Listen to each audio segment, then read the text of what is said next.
महारानी कलावती के दामन को भर देगा और इसकी गवाह होगी तुम, सिर्फ तुम।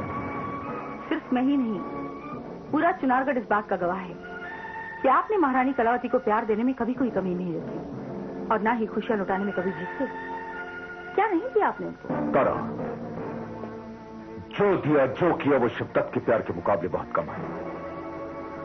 चुनारगढ़ की तमाम दौलत और खुशी तो महारानी कलावती की है, लेकिन इसके साथ साथ शिवदत्त सुमेधा के तिलिस्मी खजाने का वो शानदार तोहफा महारानी कलावती के दामन में डाल देना चाहता है।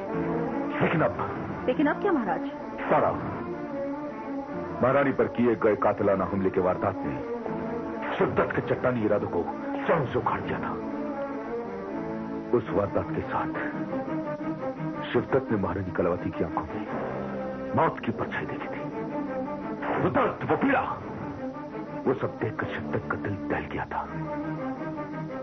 शिवदत्त उस मंजर को कभी भुला नहीं सकता तारा। उसे बुलाने की कोशिश कीजिए महाराज, क्योंकि महारानी कलावती के जख्म तो सूख जाएंगे, लेकिन अगर आप अपने जख्मों को इसी तरह कुरेदते रहे तो वो नासूर बन जाएंगे। इसीलिए उस खौफनाक मंजर को भुला दीजिए। एक बहुत ही हसीन और खूबसूरत मंजर आपका इंतजार कर रहा है। बाहर आ जाइए अपनी उस गमगीन दुनिया से और कुछ वक्त साजो संगीत और हुस्न की मदहोश कर देने वाली दुनिया में गुजारिए। क्या मतलब है तुम्हारा तारा? उसका सारा इंतजाम मौजूद है। एक नर्तकी आई है, वो आपके हुजूर में पेश होना चाहती है। एक नर्तकी आई? हाँ। कहां से आई है तारा? बल्लमगढ़ से। बल्लमगढ़?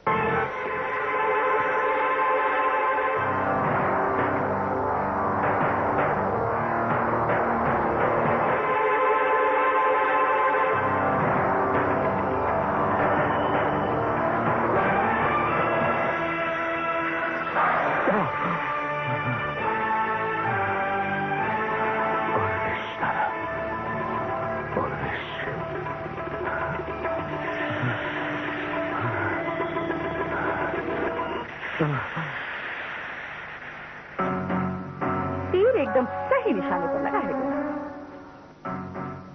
जैसे ही महाराज शिवदत्त को पता लगा कि वो नर्तकी बल्लमगढ़ की है, उनका वो सोया हुआ पुराना जुनून एक बार फिर से जाग उठा।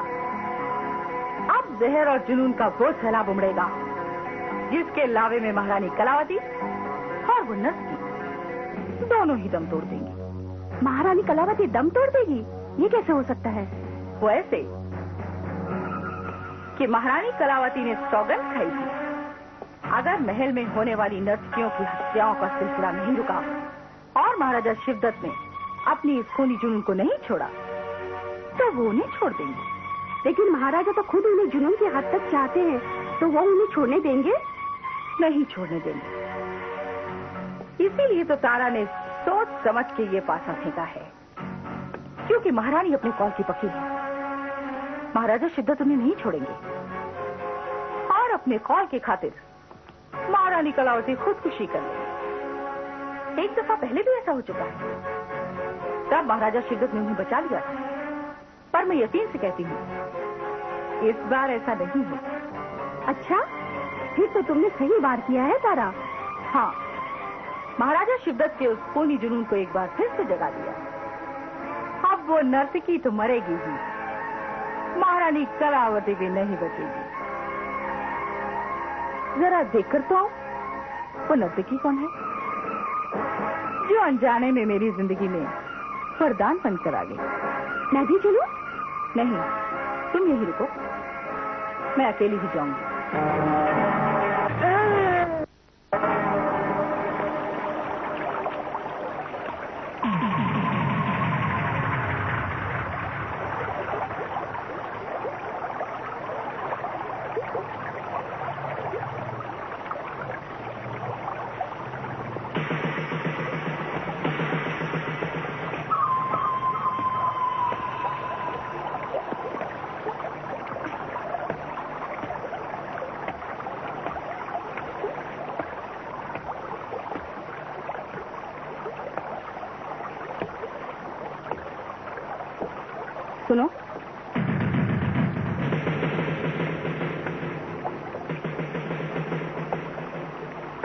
मैंने तुम्हें पहले कहीं देखा है क्या? हम आज से पहले कभी मिले हैं? नहीं, आप मुझसे पहले कभी नहीं मिली हैं, लेकिन मैं आपको जानती हूँ तारा। मुझे कैसे जानती हो? जो महाराजा शिवदत्त का नाम जानता है उसे तारा को जानना बहुत जरूरी है। आप तो उनकी वो परछाई हैं जो हमेशा उनके साथ रहती है। महाराज शिवदत्त अगर सूरज है तो आप उनकी किरण। क्या आपको जानने के लिए इतना काफी नहीं है? बातें बहुत अच्छी कर लेती हूँ। हम नर्तकियों की यही तो एक तहजीब है। आप जैसे कदरदानों का दिल न रख सके तो हमारा नृत्य हमारे वजूद किस काम का? मैं तो सोच कर आई थी कि बहला फुसला कर तुम्हें वापस खूबसूरत कर दूंगी, लेकिन तुम्हारी इन मीठी मीठी बातों ने हमारे दिल के जरिए महाराजा शिवदत्त के रंग महल के दरवाजे पर दस्तक दे दी। महाराजा शिवदत्त के महल के दरवाजे कब खुलेंगे? कब मैं उनकी दीदार कर सकूंगी? कब उन्हें मैं अपनी नृत्य का कमाल दिखा पाऊंगी? आज ही मैं तुम्हें महाराजा शिवदत्त के सामने पेश करूंगी। क्या नाम है तुम्हारा? मेरा नाम रंभा है, लेकिन आपके मुंह से खुशखबरी सुनकर मुझे लगने लगा कि मैं अपना नाम सौभाग्यवती रखूं। आज से तुम हमारी मेहमान हो। किसी भी चीज की जरूरत महसूस करो तो बेहिचक तलब कर लो। आपका साथ और महाराजा शिवदत्त के दीदार, इससे ज्यादा मुझे और कुछ नहीं मांगना। ठीक है, आज की रात मैं खुद तुम्हें महाराजा शिवदत्त के सामने पेश करूंगी। तैयार रहना।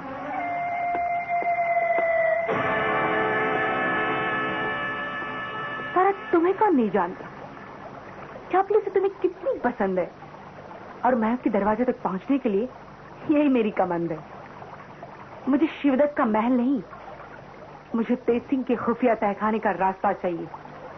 मुझे तेरे महाराज के सामने नाचना नहीं है, तेज सिंह को आजाद कराना है। यक यक यक यक यक हद है। क्रूर सिंह यहाँ? ये तेज सिंह क्या चीज है? आजाद होने का उसे फिक्र नहीं, मौत का खौफ नहीं। ओहो, और बेईमानी के हद तक वफादारी उसमें कूट कूट कर भरी है। इतनी मार पिटाई के बावजूद भी उसके इरादों में दरार तक नहीं पड़ी। ना जानिए तेज सिंह भी किस मिट्टी का बना है। सरकार, मिट्टी किसी भी किस्म की हो, मिट्टी आखिर मिट्टी होती है, एक न एक दिन टूट कर बिखर जाएगी, धूल बन जाएगी। अरे उसी दिन का तो इंतजार है जिस दिन उसकी चीखें दक्षिणी तहखाने से निकलकर महल की उत्तरी दीवारों को हिला देंगी। दक्षिणी तहखाना? और क्या, सरकार ने अभी तक तेज सिंह पर जुल्म ढाई का है। ढाने के लिए मैं क्या न ढा दूं? क्या कहो? मैं जुल्म ढाता हूँ, मैं जालिम हूँ। नहीं सरकार, नहीं सरकार, मेरा ये मतलब नहीं था सरकार। मैं जालिम हूँ, गुस्ताख हूँ से चालाकी, न जाने कैसे गुस्ताखों से पाला पड़ा है।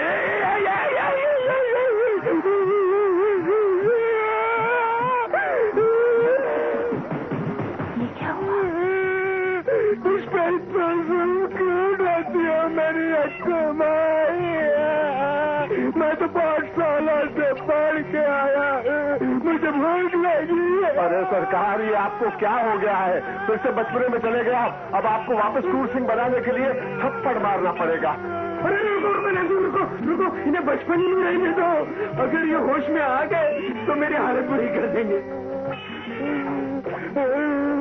अरे लेकिन इन्होंने अब दूध का कटोरा मांग लिया तो? ठीक है, कहीं से ला देंगे, पिला देंगे। इनका गुस्सा बर्दाश्त करने से तो ये अच्छा है ना। वो तो ठीक है, लेकिन चाची से बात करती होगी। इधर मुझे भूख लगी है, मुझे कटोरा भर का दूध दो, मैं गट पीऊंगा। ठीक है, ये बचपन में घूमने दो ना। तो पिताजी को बोल दूंगा। बोल, पिताजी को नहीं बोलना, दूध का इंतजाम करते हैं भाई, करते हैं। मगा दिया ना तूने?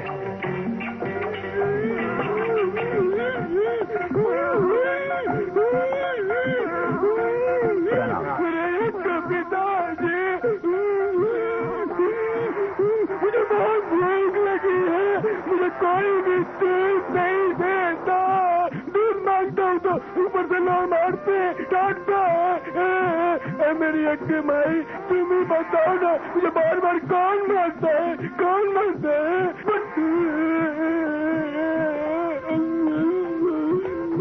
ये अचानक आज क्रूर सिंह को क्या हो गया है? हमें मालूम है, जब से जामद ने बांधकर बुरी तरह पीटा है तब से उनकी कैफियत हो गई है। सर पर एक चोट पड़ती है तो बचपन में चले जाते हैं, दूसरी पड़ती है तो फिर ये क्रोध से भड़कर क्रूर सिंह हो जाते हैं। तो एक चपत मारो ना, देखते हैं, मजा आ जाएगा, देखेगा। सर पर चपट पड़ते ही ये फिर से क्रूर सिंह बन जाएंगे और तुझे कच्चा खा जाएंगे। तुम ही बताओ ना, बार बार कौन मारता है, कौन मारता है? तेज सिंह। तेज सिंह? ये तेज सिंह कौन है? उधर वो सामने तहखाने में। मेरा छोटा सा खिलौना। अच्छा, मैं बहुत खेलता हूँ, बहुत दिन से गुम हो गया। चलो मुझे वहाँ ले चलोगे? आओ मेरे साथ, उंगली पकड़ लो, नहीं तो खो जाओगे।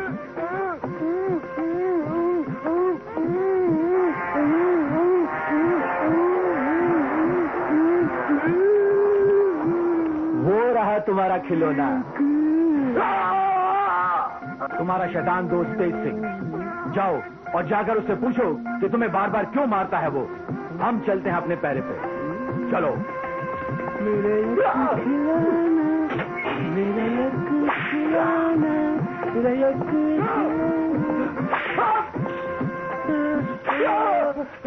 मेरे यक्कू खिलौने को क्यों मार रहे हो तुम लोग? इस तरह क्यों लटकाए हो तुम लोग? ये आप पूछ रहे हैं? आपके और महाराज के हुक्म पर तो इसे लटका कर पीट रहे हैं। ओहो, अच्छा अच्छा, तो तुम लोग हमारे हुक्म का पालन कर रहे हो, लेकिन तुम लोगों ने ये आग क्यों जलाई है? क्या बात करते हैं क्रूर सिंह जी? अरे आप तो ये सब कुछ जानते हैं। कहीं ऐसा तो नहीं कि आप हमारा इम्तिहान ले रहे हैं? आप देखिए तो सही, इन आग की लपटों में इस मगरूर का गरूर मोम की तरह किस तरह पिघल कर टपकने लगेगा। आग और दहकाओ, और दहकाओ आग। हाँ, और वाह वाह, ऐसा जादुई मसाला तो हमारे पास भी है, दिखाओ। हाँ दिखाओ। ये है, ऐसे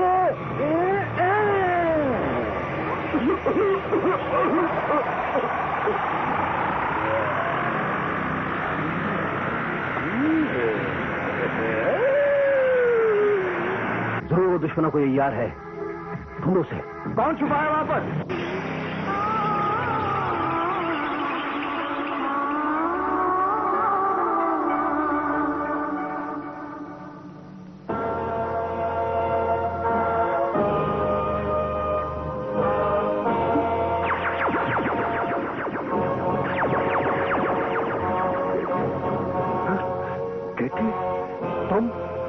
तुम यहाँ? आदित्य सिंह, आपके बताए हुए प्रतीक्षा के दिन खत्म हो गए थे। फिर मेरे मन ने कहा आप जरूर किसी मनुष्य जाल में फंस गए हैं, फिर तो मुझे यहाँ आना ही था। लेकिन यहाँ तो पहरों और फलादी सुरक्षा का इतना संगीन जाल फैला हुआ है कि कोई परछाई तक मेरे पास नहीं पहुंच सकती। फिर तुम यहाँ पहुंची कैसे? कहा ना मैंने, मुझे तो हर हाल में यहाँ आना ही था और आपको हर हाल में यहाँ से ले जाना है। तुम्हें यहाँ नहीं आना चाहिए था केतकी, नहीं आना चाहिए था। तुम यहाँ पहुंच तो गई हो, लेकिन चुनारगढ़ की इस फौलादी सुरक्षा में से हम दोनों का बचकर निकलना नामुमकिन है। मैंने तो अपने आप को मौत के लिए तैयार भी कर लिया था, लेकिन तुमने अपनी जान को दांव पर क्यों लगाया केतकी? क्या ये भी आपको बताना होगा? खुशबू बोलती नहीं, सूंघ कर पहचानी जाती है। मेरे लिए पागल मत बनो केतकी। अब इससे पहले कि इनको होश आ जाए कि अब बद्री यहाँ आकर तुम्हें देख ले, चली जाओ यहाँ से। लेकिन मेरी जान की फिक्र मत करो केतकी, मेरी बात मानो, अपनी जान बचा लो। अपनी जान ही तो बचाने आई हूँ यहाँ। मैं यहाँ आई हूँ या तो आपको अपने साथ ले जाने के लिए या आपके साथ साथ अपनी जान देने के लिए। क्या मेरे दिल की आवाज को आप सुन नहीं सकते? कहा था ना, देखो कोई आ रहा है। जाओ जल्दी से छुप जाओ, जाओ अपनी जान की हिफाजत करो।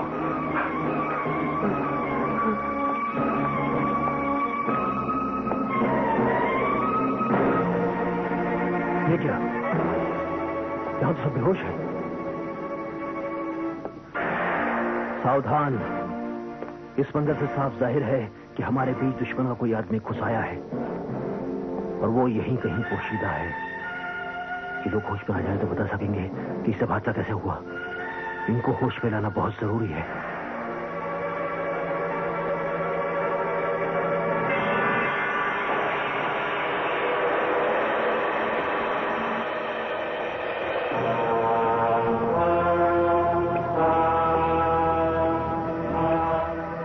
कौन था जिसे तुम्हें बेहोश किया और तेज सिंह को आजाद कराने की कोशिश की? हमें कुछ पता ही नहीं चला और अचानक धुआं सा उठा और हम सब लोग बेहोश हो गए। तो अब खड़े क्यों? जरूर वो दुश्मनों को ये यार है। ढूंढो से। कौन छुपा है वहां पर?